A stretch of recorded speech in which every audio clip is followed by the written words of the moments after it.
الحمد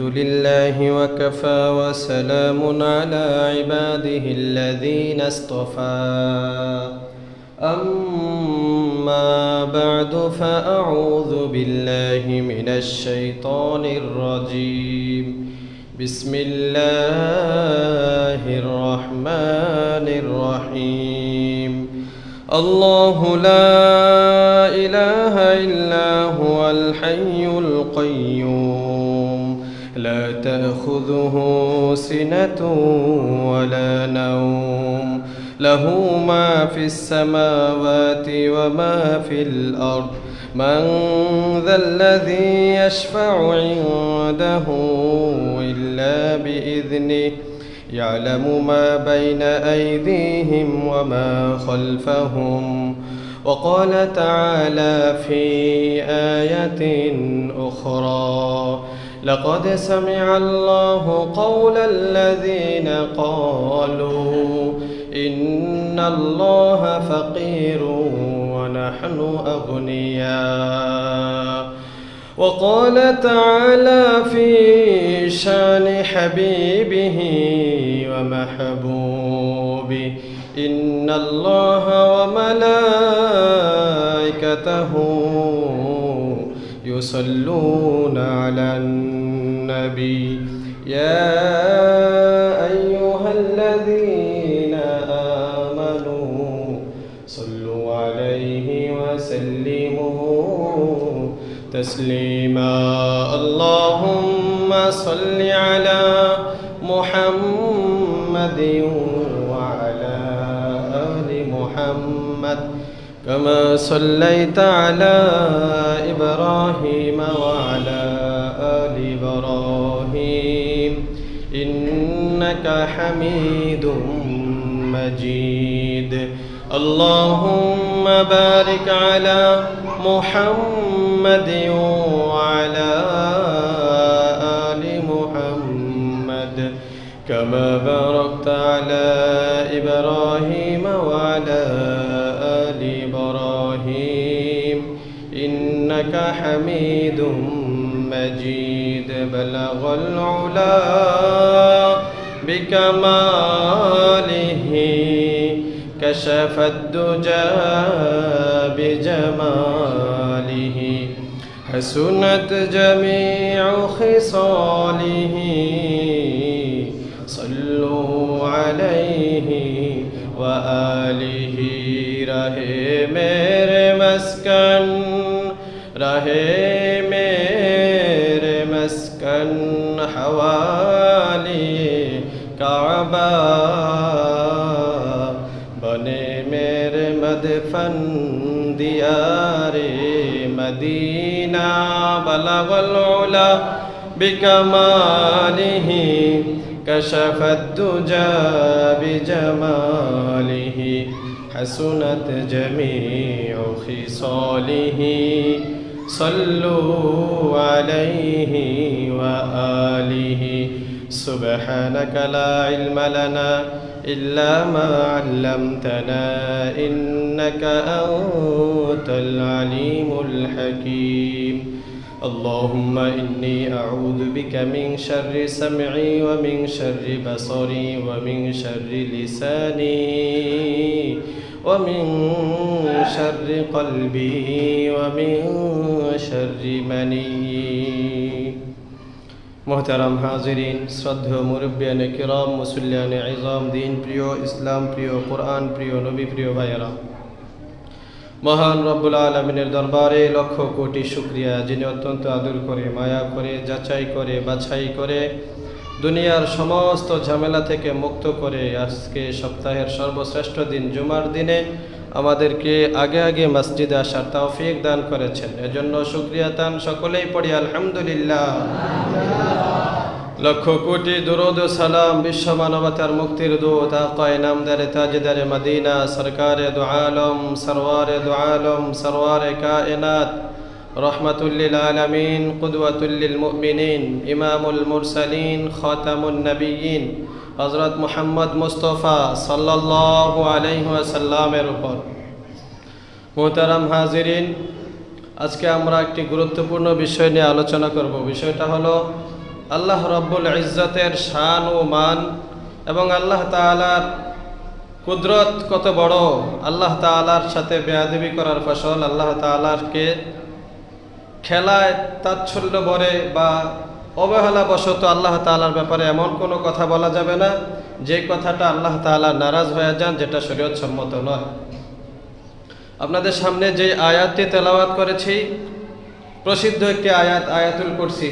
সূরাতুল বাকারার মধ্যে যে আয়াতুল কুরসি আছে 3 নম্বর পারা প্রথম পৃষ্ঠা 255 নম্বর আয়াত।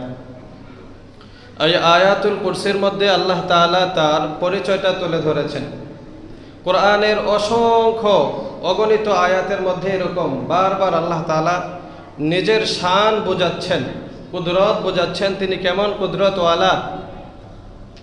তো এই আয়াতের মধ্যেও রব্বুল আলামিন বান্দাদের কাছে তার পরিচয়টা তুলে ধরেছেন। আল্লাহ রব্বুল আলামিন বলেন, আল্লাহু লা ইলাহা ইল্লাহু, আল্লাহ হলেন ওই সত্তা যিনি ছাড়া কোনো মাবুদ নাই।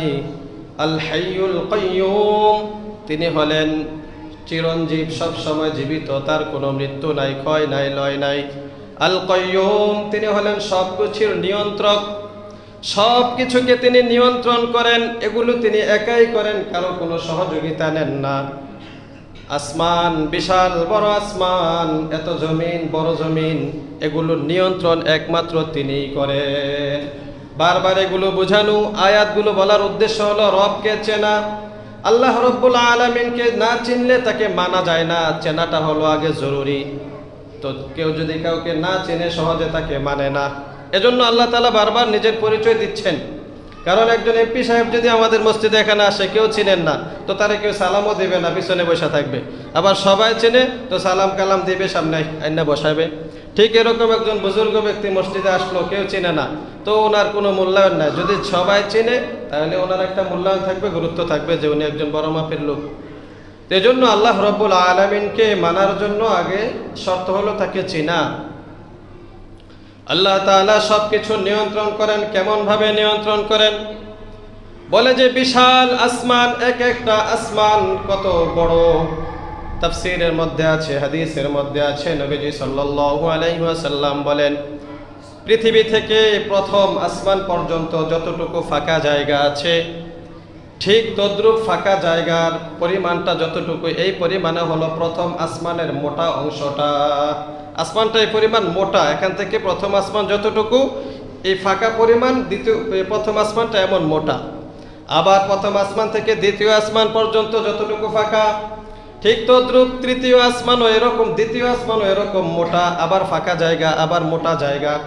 তাহলে এই এখান থেকে ওচা যতটুকু, আবার কোরআন শরীফটা মনে করেন এতটুকু মোটা, আবার এটার উপরে যতটুকু, আবার আরেকটা কোরআন। এভাবে পুরা 7 আসমানকে আল্লাহ তাআলা সাজিয়েছেন। সুবহানাল্লাহ। বিগয়রি আমাদিন তারাউনাহা, রব্বুল আলামিন বলেন এগুলোকে আমি রেখে দিয়েছি, সাজিয়েছি, কোনো ধরনের খুঁটি দেই নাই। এত বিশাল ভারী আসমান, এগুলোকে আমি ঝুলাই রাখার জন্য কোনো খুঁটিও ব্যবহার করি নাই, উপরে কোনো রশিও ব্যবহার করি নাই। সুবহানাল্লাহ। একটা মসজিদ সাধারণত কয়তলা? 4 তলা। এটার মধ্যে কতগুলা পিলার লাগে? একটা সামিয়ানা টানাইতে গেলে অনেকগুলো পিলার লাগে, কিন্তু রব্বুল আলামিন বলেন এত বিশাল আকাশ আমি ঝুলিয়ে রেখেছি, এর মধ্যে কোনো পিলার লাগে নাই, কোনো খুঁটি লাগে নাই। বিগয়রি আমাদিন তারাউনাহা, কোনো ধরনের পিলার নাই, এই পিলারবিহীন আসমানটাকে আমি ঝুলিয়ে রেখেছি। এরপর রব্বুল আলামিন বলেন ঠিক তদ্রূপ জমিনকে এভাবে আমি সৃষ্টি করেছি, 7 আসমান, তার পরিমাণ আবার 7 জমিন। আল্লাহ তাআলা বলেন আল্লাহুল্লাযী খালাকা 7 সামাওয়াত, আল্লাহ তাআলা হলেন ওই সত্তা যিনি 7 আসমান এবং 7 জমিন সৃষ্টি করেছেন। 7 জমিন ও 7 আসমানের মতো এরকম বড়। তাহলে বিশাল বড় এই পৃথিবীটা নিয়ন্ত্রণ করার জন্য রব্বুল আলামিন কারো কোনো সহযোগিতা নিচ্ছেন না, একাই তিনি নিয়ন্ত্রণ করছেন। এজন্য তাকে বলা হয় কাইয়ুম। লা তাখুযুহু সিনাতু ওয়ালা নাওম, তাকে কখনো কোনো তন্দ্রা স্পর্শ করে না, কোনো ঘুমও তার আসে না। কখনো রব্বুল আলামিন ঘুমান না, কখনো তিনি তন্দ্রায়ও যান না। তন্দ্রা মানে ঝিমানি, এবার বসে ঘুমের অবস্থা যখন হয়ে যায় জিমায়, যে এখানে যারা বসছেন হেলান দিয়ে অথবা পিলারের সাথে হেলান দিয়ে বসলে অনেক সময় জিমানি এখনও আসে না, একটু পরে অনেক সময় অনেকের আশা করতে পারে। যারা এভাবে পিলারের সাথে হেলান দিয়ে বসেন, ওই দেয়ালের সাথে বসেন, দেখবেন একটু পরে ঘুমাইসা পড়ে। তো ঘুমাসলে এরকম এরকম করে, হুজুরে কয়েকটা শোনা আরেকটা, একটু পরে আবার ওঠে। তো এরকম করে অজু ভাঙ্গা যায়। হেলান দিয়ে যদি কেউ যদি এভাবে ঘুমান, অজু কিন্তু ভাঙ্গা যায়। তো হেলান দিয়ে বসবো না, হেলান ছাড়া বসি। আল্লাহ রাব্বুল আলামিন বলেন, লা তাখুযুহু সিনাতু ওয়ালা নাওম। আল্লাহ তাআলার কোনো তন্দ্রা নাই, কোনো ঘুম নাই। কারণ কি? কারণ হলো অত বিশাল আকাশ, বিশাল জমিন নিয়ন্ত্রণ করতে গিয়ে তিনি যদি ঘুমিয়ে যান, তাহলে এগুলোর নিয়ন্ত্রণ কে করবে? সুবহানাল্লাহ। হাদিসের মধ্যে আছে ইবনে মাজাহ শরীফের 196 নম্বর হাদিস, قال رسول الله صلى الله عليه وسلم إن الله لا ينام ولا ينبغي له أن ينام। নবীজি সাল্লাল্লাহু আলাইহি ওয়াসাল্লাম বলেন, নিশ্চয় আল্লাহ তাআলা কখনো ঘুমান না, আর ঘুমানো তার জন্য উচিত হবে না, এটা তার জন্য শোভা পায় না। কারণ হলো, যদি তিনি ঘুমিয়ে যান, ও বান্দা তোমরা রাতের বেলা ঘুমাইবা, রাত 2টা 3টার সময় তোমার ওঠার প্রয়োজন হবে, প্রস্রাব পায়খানার ব্যাগ হতে পারে।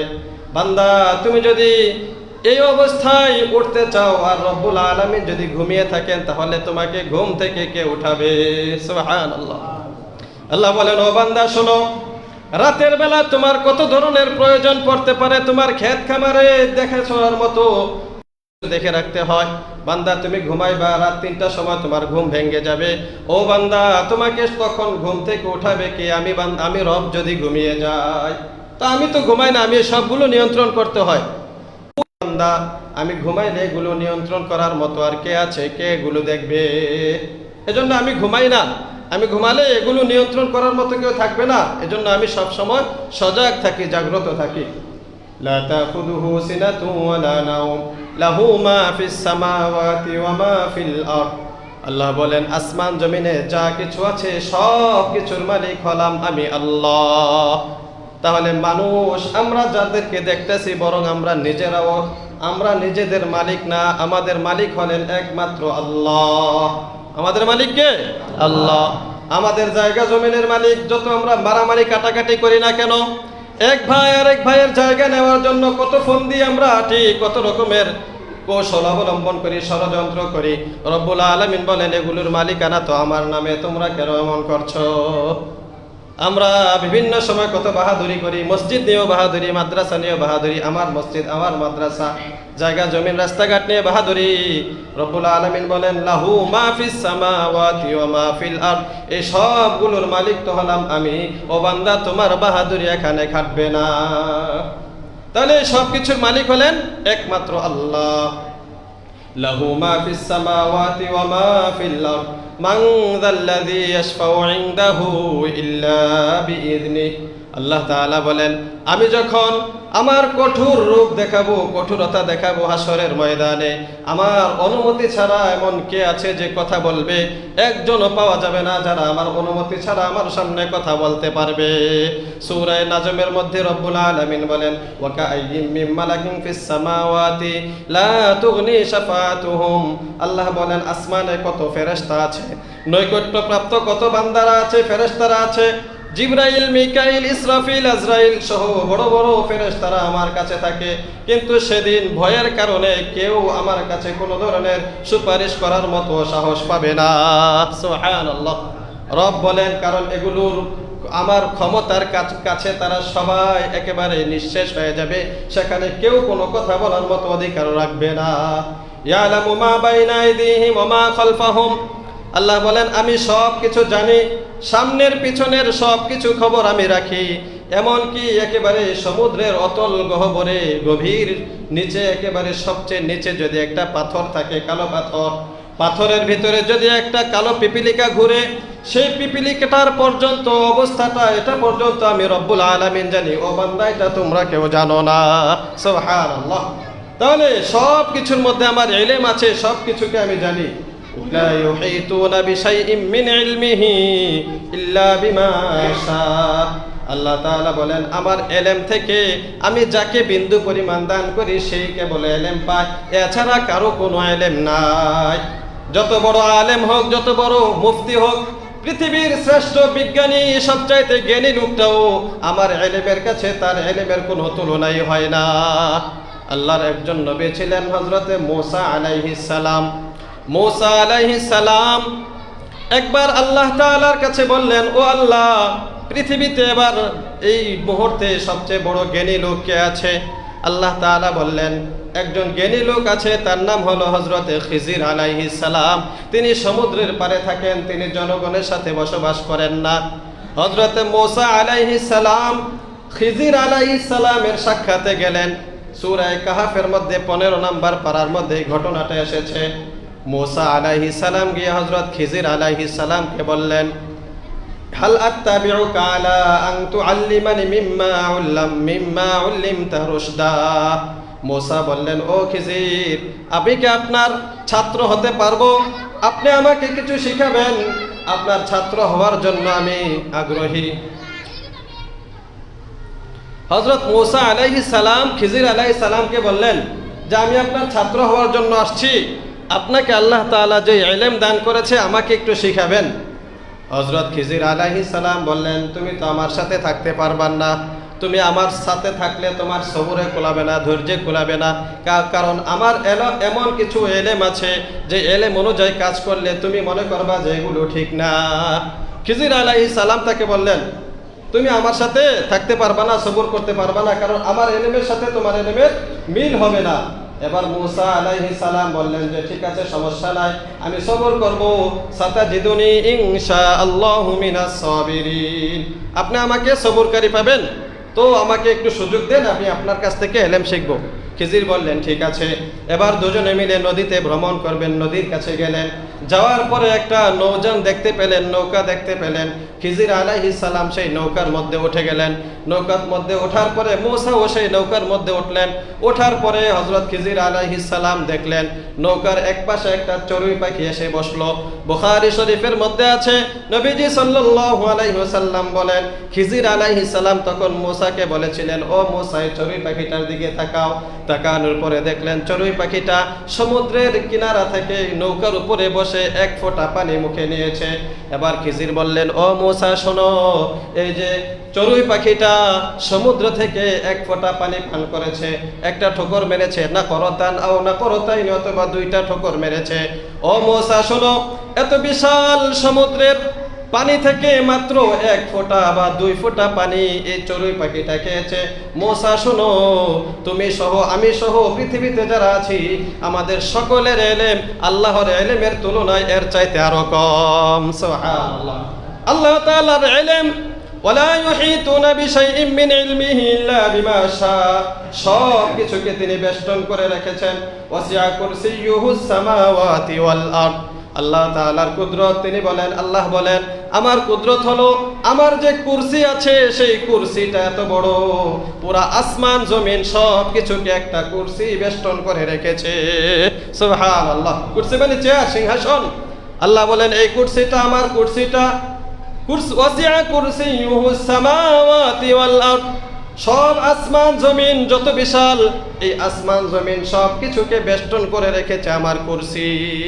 এই কুরসিটার এত বড় এটা, তো আল্লাহ রব্বুল আলামিন বলেন এই সব কিছু কুরসি সহ আসমান সাত জমিন সহ এই আসমানের উপরে যেগুলো আছে সেগুলো সহ আরশ আছে, কলম আছে, লৌহ আছে, বাইতুল মামুর আছে, এইগুলো সব কিছুকে ফেরেশতা সহ অসংখ্য অগণিত ফেরেশতা সহ সকলকে আমি সৃষ্টি করেছি মাত্র 6 দিনে। কয় দিনে? 6 দিনে। রব্বুল আলামিন বলেন, আল্লাহুল্লাযী খালাকাস সামাওয়াতি ওয়াল আরদা ফি 6 আইয়ামিন সুম্মা ইস্তাওয়া আলাল আরশ। আমি হলাম ওই আল্লাহ যিনি আসমান জমিন এবং এগুলোর মাঝে যা কিছু আছে সব কিছুকে সৃষ্টি করেছি 6 দিনে। শুরু করেছে রবিবার, শেষ করেছে জুমাবার। রবি, সোম, মঙ্গল, বুধ, বৃহস্পতি, শুক্রবারে কাজ শেষ হয়েছে, শনিবারটা ফাঁকা। এজন্য ইহুদিরা শনিবার ইবাদত করে, বলে আল্লাহ তাআলা এই দিন অবসর ছিলেন। তো এটা ইবাদতের রহস্য না, মূল কারণ হলো আল্লাহ তাআলা ফজিলতের দিন হিসাবে শুক্রবার নির্ধারণ করে দিয়েছেন। এজন্য আমরা শুক্রবারকে আমাদের জুমার দিন শ্রেষ্ঠ দিন বলে থাকি। রব্বুল আলামিন এই সবগুলোকে সৃষ্টি করেছেন মাত্র 6 দিনে। সৃষ্টি করার পরে এবার আল্লাহ তাআলা বান্দাদেরকে এগুলোর প্রতি লক্ষ্য করার জন্য, শিক্ষা গ্রহণ করার জন্য বান্দাদের কাছে বারবার বলতেছেন। আল্লাহ বলেন, আফালা ইয়ানজুরুনা ইলাল ইবিলি কাইফা খুলিকাত। ও আমার বান্দারা, তোমরা কি উটের দিকে লক্ষ্য করো না? উটগুলোকে আমি কিভাবে সৃষ্টি করেছি, এত বিশাল বড় বড় উট, এগুলো আল্লাহর সৃষ্টি। রব্বুল আলামিন বলেন, এই কুদরতের দিকে তোমরা তাকাও, তাকিয়ে আমি রব্বুল আলামিনকে চিনো। এরপর আল্লাহ বলেন, ওয়া ইলাস সামাই কাইফা রুফিআত। বান্দারা কি আমার আসমানের দিকে তাকায় না? আসমানকে কিভাবে আমি খুঁটিবিহীন উঠিয়ে রেখেছি, এগুলোর দিকে বান্দা কেন লক্ষ্য করে না? ওয়া ইলাল জিবালি কাইফা নুসিবাত। পাহাড়ের দিকে কেন তাকায় না? পাহাড়কে আমি কিভাবে স্থির রেখেছি, এত বড় পাহাড়। ওয়া ইলাল আরদি কাইফা সুতিহাত। কেন জমিনের দিকে বান্দারা তাকায় না? জমিনকে নিয়ে কেন ফিকির করে না? এত বিশাল জমিন কি সুন্দর করে আমি বিছিয়ে দিয়েছি। ফাযাক্কির ইন্নামা আনতা মুযাক্কির লাস্তা আলাইহিম বিমুসাইতির। এভাবে রব্বুল আলামিন আসমান জমিন সব কিছুকে সৃষ্টি করার পরে বান্দাকে বললেন, এগুলো লক্ষ্য করো আর আমাকে চেনো, আমি রব কত বড়। সুবহানাল্লাহ। একজন ফেরেশতা কত বড়। একবার জিবরাইল আলাইহিস সালাম নবীজির দরবারে আসলেন। আসার পরে নবীজি আবদার করলেন, ও জিবরাইল, তোমাকে আমি তোমার আসল রূপে দেখতে চাই, তোমার রূপটা একটু দেখাও, তোমার আকৃতিটা দেখাও। জিবরাইল বললেন, ইয়া রাসূলুল্লাহ, তাহলে আমি আমার আকৃতিটা দেখাইতেছি। ঠিক আছে। জিবরাইল এবার নিজের আকৃতি ধরলেন। নবীজি সাল্লাল্লাহু আলাইহি ওয়াসাল্লাম সাথে সাথে বেহুশ হয়ে গেলেন। সুবহানাল্লাহ। কেমন ছিল আকৃতিটা? জিবরাইলের মাথা ছিল আসমানে, পা ছিল জমিনে, আর পাখাগুলো এক একটা পাখা এত বিশাল ছিল যে আসমান অন্ধকার হয়ে গিয়েছিল। দিনের বেলা শুধুমাত্র একটা পাখা জিবরাইল খুলেছিলেন, একটা পাখা খোলার কারণে পুরা দুনিয়া অন্ধকার হয়ে গিয়েছিল। এরকম 600 ডানা নিয়ে হযরত জিবরাইল আলাইহিস সালাম চলাফেরা করেন। সুবহানাল্লাহ। একটা ডানা বিছাইছেন তো পুরা পৃথিবী অন্ধকার, মানে আলো পড়ার আর কোনো জায়গা নাই। তাহলে এরকম একজন ফেরেশতা, এত বড় বিশাল তার আকৃতি, 600 ডানা, তো অগণিত ফেরেশতা এভাবে আল্লাহ তাআলা সৃষ্টি করেছেন। এত বিশাল আকাশ সৃষ্টি করেছেন, সবগুলো মাত্র 6 দিন ব্যয় করেছেন। আল্লাহ তাআলা শুধুমাত্র 1 সেকেন্ডে বললেও হয়ে যেত, কিন্তু বান্দাকে কাজের ধারাবাহিকতা শিক্ষা দেওয়া উদ্দেশ্য। বান্দারা যেন অত তাড়াহুড়া না করে আস্তে ধীরে যেন কাজ করে। এরপরে রব্বুল আলামিন মানুষের সৃষ্টির দিকে লক্ষ্য করার জন্য মানুষকে বলেছেন। মানুষকে আল্লাহ তাআলা সৃষ্টি করেছেন 8 থেকে 10 মাস সময় লেগে যায় মায়ের গর্ভে যখন থাকে। তো এই এত লম্বা সময় মানুষকে সৃষ্টি করার কারণটা কি? আল্লাহ তাআলা বলেন, সব কিছুকে আমি আমার আদেশ দ্বারা সৃষ্টি করেছি। আমি শুধুমাত্র কোন বলেছি, কোন বলার সাথে সাথে সবগুলো হয়ে গিয়েছে। ও বান্দা, তোমাকে আমি শুধুমাত্র আদেশ করে সৃষ্টি করি নাই। খলাকতু বিয়াদাইয়া, আমি আমার নিজ হাতে তোমাদেরকে সৃষ্টি করেছি। সুবহানাল্লাহ। সৃষ্টির শ্রেষ্ঠ জীব বানিয়েছি, তার কারণটা কি? বলে, বান্দা, প্রথমে তুমি কি ছিলা লক্ষ্য করো। তুমি তো একটা নাপাক পানি ছিলা। কোরআনের মধ্যে আল্লাহ তাআলা বলেন, আল্লাহ হলেন ওই সত্তা যিনি মানুষকে সৃষ্টি করেছেন মিন নুতফাতিন, বীর্য থেকে, নাপাক পানি থেকে, সুম্মা মিন আলাকাতিন। ও বান্দা, লক্ষ্য করো না, এই নাপাক পানিটার মধ্যে আমি আমার কুদরতের দৃষ্টি দিয়েছি। এই নাপাক পানি থেকে আমি বানিয়েছি আলাকা। আলাকা মানে হলো জমাট বাঁধা রক্ত। এই নাপাক পানিটা জমাট বাঁধা রক্তের রূপ ধারণ করেছে। সুম্মা মিন আলাকাতিন সুম্মা মিন মুদগাহ, এরপরে এটাকে একটা গোশতের টুকরা বানিয়েছি। গোশতের টুকরা বানানোর পরে সুম্মা মিন মুদগাতিন, গোশতের টুকরা বানানোর পরে বান্দা আমি তোমাকে সুন্দর একটা আকৃতি দান করেছি। সুবহানাল্লাহ। বলে যে এইভাবে আকৃতিটা দান করার পরে তোমাকে আমি লালন পালন করতে লাগলাম। আল্লাহ তাআলা বলেন, আমা ইয়ানজুরুল আবদু, বান্দা কি লক্ষ্য করে না? আমা কুনতা তিনান, বান্দা তুমি কেমন ছিলে এটা লক্ষ্য করো না? আমা কুনতা নুতফাতান, তুমি কি বীর্য ছিল না? আমা কুনতা আলাকাতান, তুমি কি জমাট বাঁধা রক্ত ছিল না? আমা কুনতা মুদগাতান, তুমি কি গোশতের টুকরা ছিল না? এরপরে তোমাকে আমি একটা আকৃতি দিলাম। ও বান্দা, আকৃতি দেওয়ার পরে তোমার মায়ের গর্ভে তোমাকে একটা রূহ ফুঁকে দিলাম। তুমি তখন একেবারে দুর্বল ছিলা, কিছু বলার মতো, কিছু কওয়ার মতো ক্ষমতা তোমার ছিল না। আমি রব তোমাকে সেখানে আস্তে আস্তে খাবারের ব্যবস্থা করে দিয়েছি। খাবার খেয়ে খেয়ে তুমি মায়ের পেটে পেটের ভিতরে কিছুটা বড় হয়েছো, এরপরে যখন তোমার আগমনের সময় হয়েছে আমি তোমাকে সুষ্ঠু সহি সালামতে দুনিয়াতে নিয়ে এসেছি। ও বান্দা, দুনিয়াতে আসার পরে তোমার ভিতরে আমি এরকম মায়া মহব্বত ঢেলে দিয়েছি যে তুমি চিৎকার করলে তোমার মা বাবা সহ কেউ আর দূরে থাকতে পারে না। সুবহানাল্লাহ। আল্লাহ বলেন, বান্দা তুমি কি লক্ষ্য করো না, আমা কুনতা দাঈফান, তুমি কি দুর্বল ছিলা না? জন্মের পরে এত দুর্বল ছিলা, কিছু বলতে পারতা না, কিন্তু আমি তোমাকে একটা বলার ভাষা দিয়েছি, চিৎকার করার পরে তোমার মা বুঝে ফেলতো। রাত্র যখন গভীর হয়ে যায়, তোমার মা যতই গভীর ঘুমে থাকুক না কেন বান্দা, তোমার খিদা লাগলে আমি তোমার ভিতরে এরকম একটা আওয়াজ সৃষ্টি করে দিয়েছি, যে আওয়াজের কারণে তোমার মায়ের ঘুম আরো গভীর থাকলেও ঘুম ভেঙে যায়। সুবহানাল্লাহ। বলে তোমার খাবারের ব্যবস্থা করেছি, তোমার দাঁত ছিল না, আমা কুনতা গায়রা সিন্নিন, দাঁতবিহীন তুমি ছিলা, এরপর আমি তোমাকে একটা মজবুত আস্তে আস্তে দাঁত দিলাম, দাঁতটা মজবুত হইলো। এবার তুমি আগে শুধুমাত্র দুধ খাইতা, কিছুটা বড় হওয়ার পরে এবার তুমি শক্ত খাবারও গ্রহণ করতে পারো। ও বান্দা, তুমি কি লক্ষ্য করো না, এই খাবার গ্রহণ করতে পারতা, কিন্তু তোমার হাতে শক্তি ছিল না, পায়ে শক্তি ছিল না, হাত দিয়ে কিছু করতে পারতা না, তো আমি হাতের মধ্যে শক্তি দিলাম। পা দিয়ে কিছু করতে পারতা না, আমি রব মায়া করে তোমার পায়ের মধ্যে শক্তি দিলাম। কিছুটা বড় হওয়ার পরে এক পর্যায়ে তোমাকে এভাবে লালন পালন করতে করতে করতে করতে আমি রব্বুল আলামিন কসম করে দিলাম তুমি হলা সৃষ্টির মধ্যে শ্রেষ্ঠ জীব। সুবহানাল্লাহ।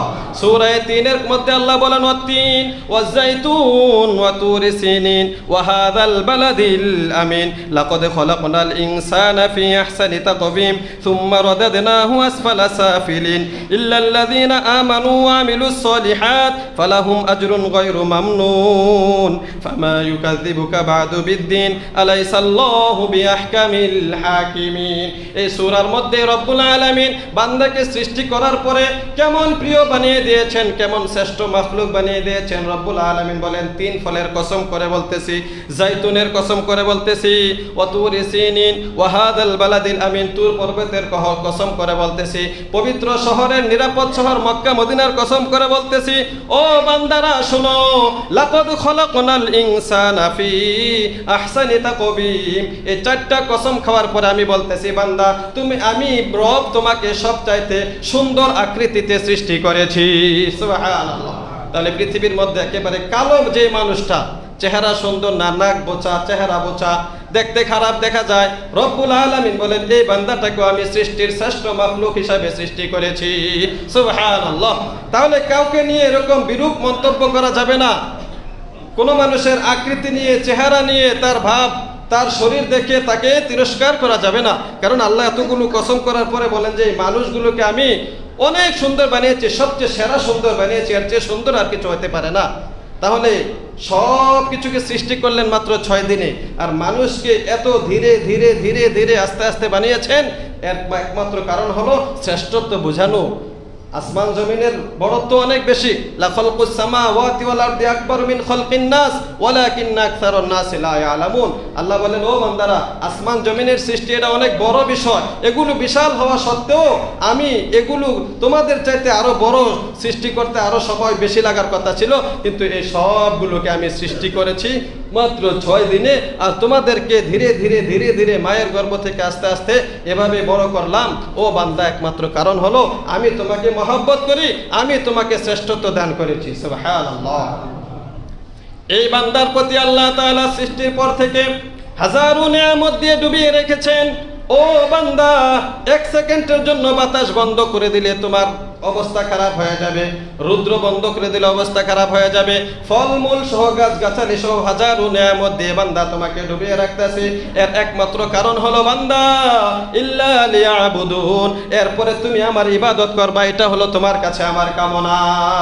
তাহলে সব কিছু দেওয়ার পরে রব্বুল আলামিন বলেন সৃষ্টি করেছি হলো আমার ইবাদত করবা, আমার বন্দেগী করবা, আমার গোলামি করবা, আমার শ্রেষ্ঠত্ব জাহির করবা। আরেক আয়াতে আল্লাহ বলেন, ফালা তাজআলু লিল্লাহি আনদাদা, ও বান্দারা আমি তোমাদেরকে যেভাবে সৃষ্টি করেছি, আমি যেভাবে লালন পালন করতেছি, আমি যেভাবে নিয়ামত রাজি দিতেছি, আমি যেভাবে কাজ করি, আমার কাজের সাথে, আমার সৃষ্টির সাথে, আমার কোনো ধরনের সাথে, আমার সাথে তোমাদের কোনো মিল নাই। তোমরা কাউকে আমার শরীক সাব্যস্ত করো না, আমি আল্লাহর সাথে তোমরা কাউকে পাল্লা দিও না। এগুলো বলার উদ্দেশ্য হলো রব, তিনি রব, তার সাথে কোনো তুলনা হয় না। কোনো উদাহরণ চলে না। উদাহরণ দিতে গিয়েও রবের মতো বলা, যে রব এটা বলেছে, আমি তোকে এটা বললাম, আমি রব।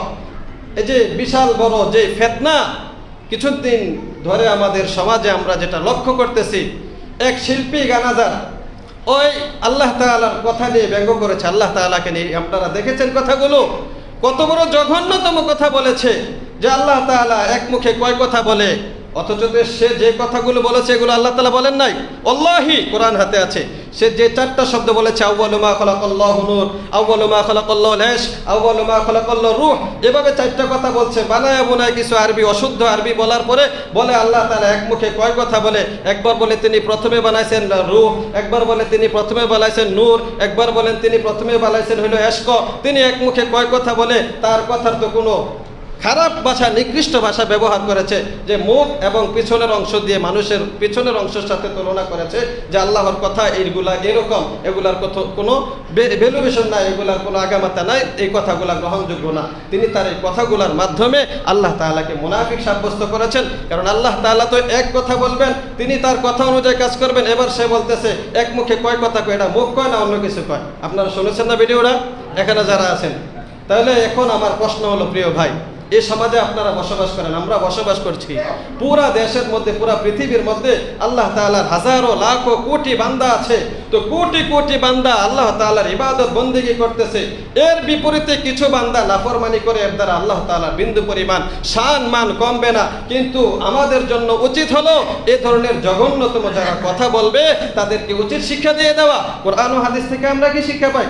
এখন কথা বলবেন, হুজুর এটা তো অভিনয় করছে। অভিনয় শোনেন, এই অনুষ্ঠানটা আমি দেখেছি 4 ঘন্টা 52 মিনিট, পুরো অনুষ্ঠানটা আমি পুরো ভিডিওটা দেখেছি কয়েকদিন সময় লাগাইয়া। এখানে তারা পাল্লা গান করে, এই টিভিগুলো, এখানে দোকানের টিভিগুলোতে এই ধরনের ভিডিওগুলো আপনারা দেখেন, আমি প্রায় সময় দেখি। যাত্রা পাল্লা, বাউল শিল্পীদের পাল্লা, অনেকে তাদের অনুসারী থাকতে পারেন, কথাগুলো আগে বোঝার চেষ্টা করেন। এই পাল্লাগুলোর মধ্যে এক এক সময় তারা এক একজনের অভিনয় করে। একবার একজন হয় আদম, আরেকজন হয় হাওয়া, একজন হয় ইউসুফ, আরেকজন হয় জুলাইখা, একজনে মোসা, আরেকজন হয় হারুন, এই ফেরাউন। এরকম তারা পাল্লা পাল্লা ধরে এই গানগুলা করে, পালা গান। তো এই ক্ষেত্রে বান্দার সাথে বান্দা হিসেবে পালা পালা ধরা যায়, যে একজনে প্রধানমন্ত্রী হইলো, আরেকজনের রাষ্ট্রপতি হইলো, আরেকজনের বিরোধী দল, আরেকজনের এই ক্ষমতাবান দল। এরকম করে অনুষ্ঠান করলে এটা মেনে নেওয়া যায়, কিন্তু আল্লাহর সাথে কিভাবে পাল্লা চলে? এই অনুষ্ঠানের মধ্যে তারা দুইজন, একজনে নিয়েছেন পরম, একজনের পাল্লার নাম হলো উনি পরম, আরেকজন হলেন জীব। এদের কিন্তু অনেকগুলো ভাষা আছে। মূলত এই ধর্মটা নিয়ে পড়াশোনা করলে দেখবেন অনেক কথা যেগুলো মাথায় ঢুকবেই না, কারণ তারা এরকম শব্দ ব্যবহার করে যেগুলো বাংলা ভাষাও কম ব্যবহার হয়। তো এই শব্দগুলো দিয়ে তারা বোঝায় যায় আমরা আধ্যাত্মিক সাধনা করতেছি। আধ্যাত্মিক সাধনা করতে গিয়ে কোরআন ও হাদিস, হাজার হাজার আয়াত, হাজার হাজার হাদিস অস্বীকার করে বলছে, অস্বীকার করতেছে এবং অপব্যাখ্যা। তো এই ক্ষেত্রে তারা একজনে হয়েছে জীব, আরেকজনে হয়েছে পরম। পরম মানে হলেন আল্লাহ তাআলাকে উদ্দেশ্য করা, রহমান স্রষ্টা, পরম, রহমানের অর্থ হয় পরম। তো একজনে পরম, আরেকজন হলেন জীব। পরম কি করেন আল্লাহ তাআলা, কি কি করে, এগুলো উনি অভিনয় করা উনি বলবেন। আর জীব এগুলোর ব্যাপারে তিনি প্রশ্ন তুলবেন, যে আপনি এটা করলেন কেন, ওইটা করলেন কেন। তো ওই যে লোকে আল্লাহ তাআলাকে এভাবে গালিগালাজ করেছে, সে অভিনয় করেছে, এটা আমি বিশ্বাস করি। অভিনয় করেছে মানে সে এখানে জীবের ভূমিকায় থেকে পরমের কাছে প্রশ্ন তুলেছে, যে আপনি এক মুখে এত কথা বলেন, আপনি ওই দিন আসার কথা ছিল 1 তারিখে আসলেন না, বৃষ্টি দিয়ে দিলেন, বৃষ্টি দেওয়ার কারণে তাদের অনেক টাকা পয়সা লস হয়েছে, এই লসটা তাদের কেন করলেন? তিনি জীব হিসাবে ওনার কাছে প্রশ্ন করতেছে, আর উনি পরম হিসাবে নাউজুবিল্লাহি মিন যালিক, মানে আল্লাহর ভূমিকায় থেকে উনি সেগুলোর উত্তর দিতেছেন। বলেন তো আল্লাহর সাথে কোনো তুলনা হয়? এগুলো কি ঠাট্টা মস্কারের জিনিস? এগুলো কি এভাবে খেলা, মস্কারা করা, ঠাট্টা করা, এটাকে আল্লাহ তাআলাকে নিয়ে শোভা পায়? আল্লাহ তাআলার ক্ষেত্রে এরকম ঠাট্টা মস্কারা করা যায় না। আল্লাহ তাআলা তো আল্লাহ, এগুলো নিয়ে আবার অভিনয় কিসের? আল্লাহর অভিনয় এটা সম্ভব? এই ঘটনাগুলো ঘটতেছে এবং তাদের অনুসারী, তাদেরকে আমরা অনেকেই অনুসরণ করি। আমাদের এই মহল্লাতে অনেকে আছেন, প্রিয় ভাই, হাত ও পায়ে ধরে বলি, একটু বিবেক খাটান। আল্লাহ তো আল্লাহ তাআলাই, শরীয়ত, তারা বলে শরীয়তপন্থী যারা আছে, অনেক বিধিবিধান তাদের কাছে, আমাদের বিধিবিধানগুলো তাদের কাছে এগুলা শোভা পায় না, তারা এগুলার কটাক্ষ করে বলে থাকেন। এমনকি এই নামাজকে কটাক্ষ করে থাকেন, অনেক আয়াতকে অস্বীকার করে থাকেন, এবং বিশ্বাস অযোগ্য তারা অনেক সাহাবায়ে কেরামকে গালিগালাজ করে থাকেন। হযরত আবু বকর, হযরত ওমর রাদিয়াল্লাহু তাআলা আনহু পর্যন্ত ছাড়েন না, বলেন যে খেলাফত হযরত আলী রাদিয়াল্লাহু আনহু পাইলেন হইলে এটা তারা দুশমনি করে নিয়ে গেছে, রাজনীতি করে নিয়ে গেছে। নাউজুবিল্লাহি মিন যালিক। সাহাবায়ে কেরামের ব্যাপারে এত বড় কথা। তো এই কথাগুলো যারা বলেন একটু ফিকির করা দরকার। আল্লাহ এবং আল্লাহর রসুল এবং আল্লাহর রসুলের সাহাবায়ে কেরাম তাদেরকে নিয়ে কোনো ধরনের মন্তব্য করতে হলে হাজারবার চিন্তা ফিকির করা উচিত যে আমার এই কথাটা তাদের সামনে যায় কিনা। আমি একজন আরেকজনকে যে কোনো একটা কথা বলতে পারি, সাহাবায়ে কেরামের ব্যাপারে এভাবে কথা বলা যাবে না, নবীর ব্যাপারে বলা যাবে না, আল্লাহ তাআলার ব্যাপারে বলা যাবে না। এগুলো থেকে আমাদেরকে বিরত থাকতে হবে। প্রিয় ভাই, আল্লাহর হাবিব সাল্লাল্লাহু আলাইহি ওয়াসাল্লামের সাহাবায়ে কেরামের মধ্যে সবচেয়ে নরম প্রকৃতির একজন সাহাবী ছিলেন হযরত আবু বকর সিদ্দিক রাদিয়াল্লাহু তাআলা আনহু। সবচেয়ে নরম ছিলেন। এই যে আমরা জুমার খুতবা দিই, জুমার দ্বিতীয় খুতবার মধ্যে এটা পড়ে থাকি, ও আরহামু উম্মতি ক্বালা নবী সাল্লাল্লাহু আলাইহি ওয়াসাল্লাম আরহামু উম্মতি বি উম্মতি আবু বকর। এই কথাটা বলে কিনা দ্বিতীয় খুতবা? এই কথাটার অর্থ হলো নবীজি সাল্লাল্লাহু আলাইহি সাল্লাম বলেছেন, আমার উম্মতের মধ্যে সবচাইতে নরম দিলের দয়ার মানুষ হলো হযরত আবু বকর রাদিয়াল্লাহু তাআলা আনহু, ওয়াসাদুহুম ফি আমরিল্লাহি ওমর। আর সবচেয়ে কঠিন দিলের মানুষ হলেন হযরত ওমর রাদিয়াল্লাহু তাআলা আনহু। কঠিন দিলের বলতে খারাপ না, শক্ত ছিলেন ইসলামের ব্যাপারে। ওয়াসাদুহুম ফি আমরিল্লাহি ওমর ওয়াসদাকুহুম হায়ান উসমান। সবচেয়ে বড় সত্যবাদী ছিলেন ওসমান গনি রাদিয়াল্লাহু তাআলা আনহু। ওয়াকাদাহুম আলী। সবচেয়ে বড় বিচার কার্যকর করনেওয়ালা বিচারক হিসেবে ছিলেন হযরত আলী রাদিয়াল্লাহু তাআলা আনহু। চার সাহাবীর চারটা গুণ এখানে নবীজি বলেছেন। তো প্রথম সাহাবীর গুণ বলেছেন তিনি সবচাইতে নরম। এই নরম সাহাবীর ব্যাপারে ঘটনা তাফসীরের কিতাবের মধ্যে আছে। আল্লাহ তাআলা আয়াত নাযিল করলেন, মান যাল্লাযী ইউকরিদুল্লাহা করদান হাসানা। কে আছে এমন যে আল্লাহ তাআলাকে কর্জে হাসানা দিবে, ঋণ দিবে। ঋণ আল্লাহ তাআলা বান্দাদের কাছে ঋণ চেয়েছেন। এরপরে আল্লাহ বলেন, ইউদাফু, এই যে আমাকে ঋণ দিবে আমি তাকে বহুগুণ বাড়িয়ে দেব। আমাকে ঋণ দেওয়ার মতো এরকম কে আছো? তার মানে হলো কে আমার রাস্তায় খরচ করবে, আমার রাস্তায় ব্যয় করার মতো কে আছো? ব্যয় করলে তুমি 1000 টাকা দিবে মসজিদে, তো আমি এটাকে বাড়াইয়া বহুগুণ বাড়াইয়া তোমাকে দিয়ে দেব। সুবহানাল্লাহ। এই আয়াতটা যখন নাজিল হলো, আবু বকর রাদিয়াল্লাহু তাআলা আনহু ইহুদিদের ইবাদতগাহ, যেখানে তারা ইবাদত করে, উপাসনালয়, এদিক দিয়ে যাচ্ছিলেন। একজন ইহুদি আলেম যারা, তারা কিন্তু কিতাব পড়ে আলেম হয়েছে, তাওরাতের আলেম। তো তাওরাত আসমানে কিতাব। তো ওই আলেমেরও সব বিশ্বাস, আল্লাহ তাআলাকে বিশ্বাস করেন, কিন্তু হুজুর সাল্লাল্লাহু আলাইহি ওয়াসাল্লামকে মানেন না। যাওয়ার সময় আবু বকর রাদিয়াল্লাহু তাআলা আনহু তাকে দাওয়াত দিলেন যে, ভাই তুমি তো তাওরাতের আলেম, বড় আলেম, তুমি তো আল্লাহ সম্বন্ধে জানো, তুমি তো তাওরাতের মধ্যে আমাদের নবীজি সাল্লাল্লাহু আলাইহি সাল্লামের জীবনীও পড়েছো, তো আমাদের নবীজি সাল্লাল্লাহু আলাইহি সাল্লামের প্রতি তুমি ঈমান নিয়ে আসো, কোরআনের প্রতি ঈমান আনো। এবার সে ঠাট্টা মাশকারি করে বলল যে আমি কোন কোরআনের প্রতি ঈমান আনবো, যেই কোরআনের মধ্যে যেই রব তোমাদেরকে বলে যে তিনি ফকির হয়ে গেছেন, তিনি তোমাদের কাছে ঋণ চান, তো এই ফকির রবের কোরআন, এই কোরআনের মধ্যে আমরা কিভাবে ঈমান আনতে পারি? নাউযুবিল্লাহি মিন যালিক। বলে তোমার রব তো ফকির হয়ে গেছে, তিনি দরিদ্র হয়ে গেছে, এজন্য ঋণ চাইতেছে। মুহাম্মদও দরিদ্র, এজন্য তোমাদের কাছে ঋণ চায়, জায়গায় জায়গায় চান্দা করে কালেকশন করে, তিনি কালেকশন করে তোমাদের এইভাবে খরচ তোমাদের থেকে নিয়ে চলে। এই কথাগুলো যখন বলছেন, আল্লাহ তাআলাকে ফকির বলেছেন।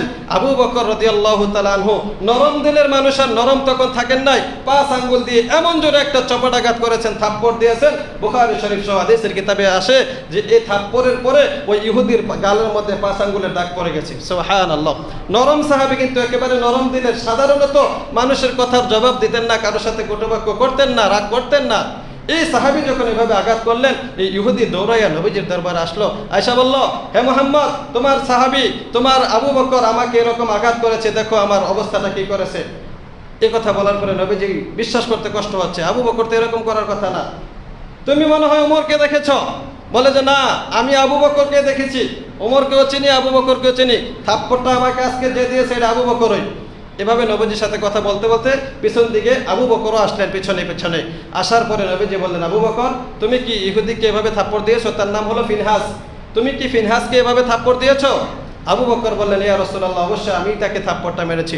নবীজি বললেন, কেন তুমি থাপ্পড় মারলা? বলে যে, ইয়া রাসূলুল্লাহ, সে এমন একটা কথা বলেছে, সে বলেছে আমার রব নাকি ফকির, আমরা নাকি ধনী, সে নাকি ধনী, আমার রব নাকি ফকির। ইয়া রাসূলুল্লাহ, রবকে ফকির বলেছে, এই কথাটা আমি আবু বকর সহ্য করতে পারি নাই, এজন্য যত জোরে থাপ্পড় দেওয়ার দরকার আমি তাকে থাপ্পড় দিয়েছি, এবং তাকে বলে দিয়েছি, লাউলাল আহদু বাইনি ওয়া বাইনাকুম লা কাতালতুকা, যদি আমাদের মাঝে আর তোমাদের মাঝে চুক্তি না থাকতো তাহলে আমি তোমাকে হত্যা করে ফেলতাম। মানে নবীজি চুক্তি করেছিলেন সেখানে গিয়ে যুদ্ধ লড়াই করবেন না, মদিনাতে প্রথমে যাওয়ার পরে ইহুদিদের সাথে চুক্তি ছিল।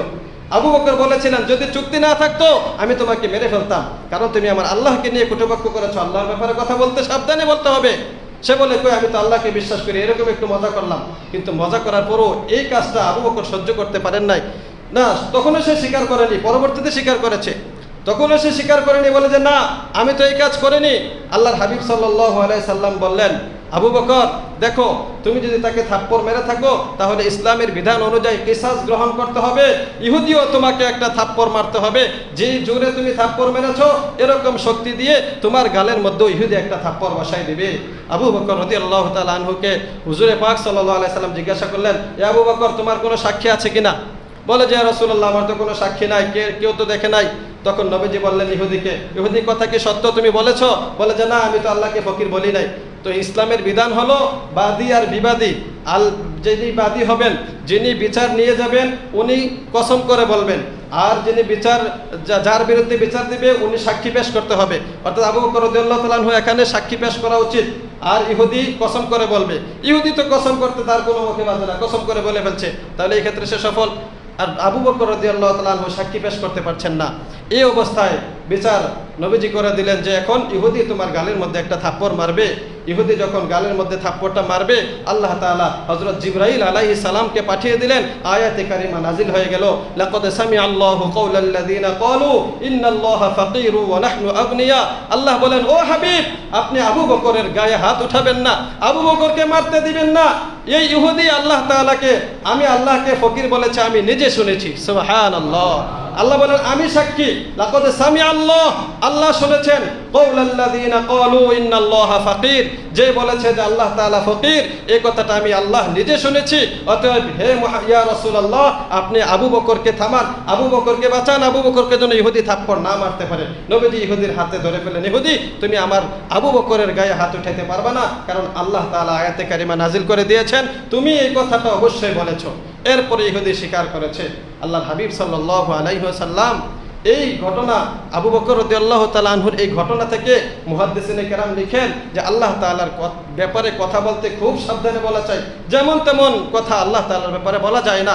তাহলে এই ইহুদির এই শাস্তির ফয়সালা, কারণ বান্দা হিসেবে সকলের অন্তরে আঘাত লাগার কথা, ঠিক তদ্রুপ বর্তমানে যে ঘটনাটা ঘটেছে এটা মুসলমানদের অন্তরে দাগ কেটেছে। প্রশাসন তাকে গ্রেফতার করেছে, কিন্তু কিছু কপাল পোড়া মুসলমান এখনো আছে তার পক্ষে আন্দোলন করতেছে তার মুক্তির জন্য।